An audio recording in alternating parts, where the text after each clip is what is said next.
So, dear game devs who feel entitled, key phrase there is feel entitled. This doesn't apply to all game devs. You're not a charity. You are not entitled to our money. If your product is good enough, we'll give it to you, but it doesn't mean we have to spend full price if we don't feel your game is worth the full asking price. Anyway, let's get into it. Skip it up and that up. So there was a game that was just released on June 25th called Scarlet Nexus. It was developed by Bandai Namco, and it's getting decent scores. It's an action RPG, and it's getting, I would say, fairly above average scores, but it's not like blowing anyone out of the water. Like Destructoid gave it an 8 out of 10, Game Informer 8.57, 8.75 out of 8.75. Can we just give like...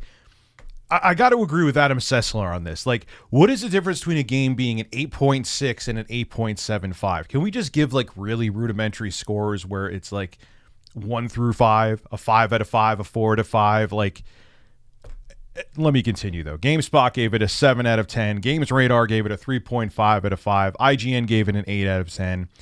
Joie Video, if I'm saying that wrong, gave it a 15 out of 20. PC Games gave it a 6 out of 10. And VG 24/7 gave it a 3 out of 5. So it's getting anywhere from average to above average review scores. Well, needless to say, my editor, love you, baby, he has been reviewing games since before I was reviewing games, so he's fairly seasoned in this field, and he said that he's seen that the gameplay looks good, that the story seems like it's kind of crappy, and he's going to wait for a reduction in price. As a matter of fact, this is what he tweeted on Twitter, and of course he got flack for this, because how dare he actually want to vote with his money. Speaking about Scarlet Nexus, I'm very into this game, but I'll wait for a price drop.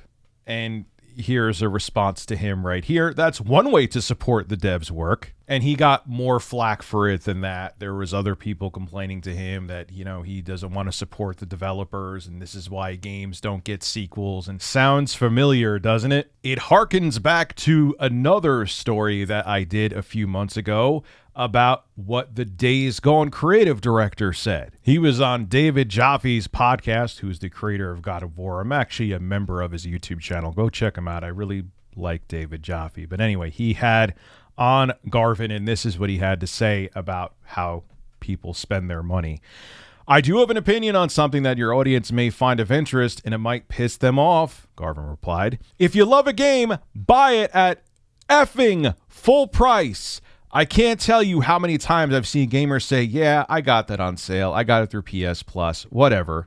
And Jaffe actually asked, how do you know if you're supposed to love a game if you haven't played it? And Garvin replies with this. I'm just saying, you know, but don't complain if a game doesn't get a sequel if it wasn't supported at launch. It's like God of War got whatever number millions of sales at launch and, you know, Days Gone didn't.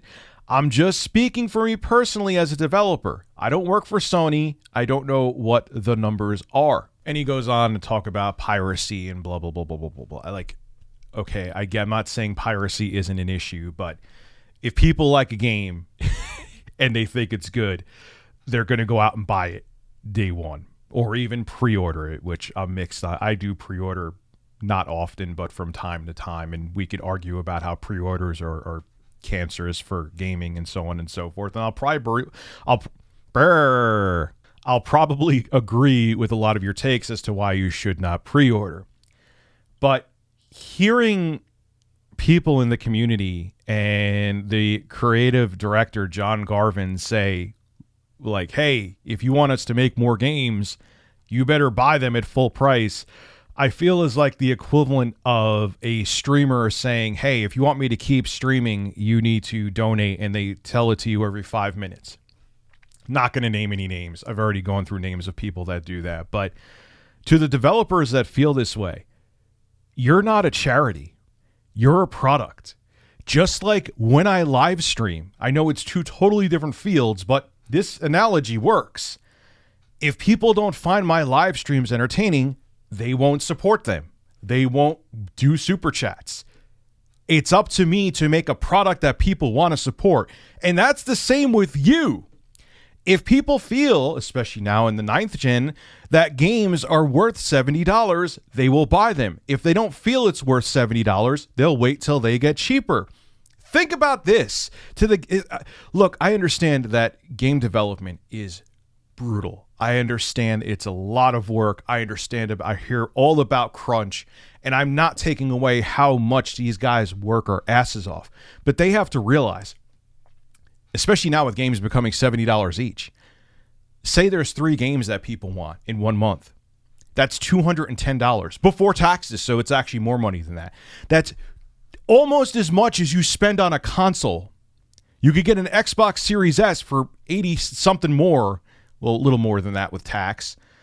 So you're spending the same amount you would spend on a console, and this is just if you buy the vanilla game.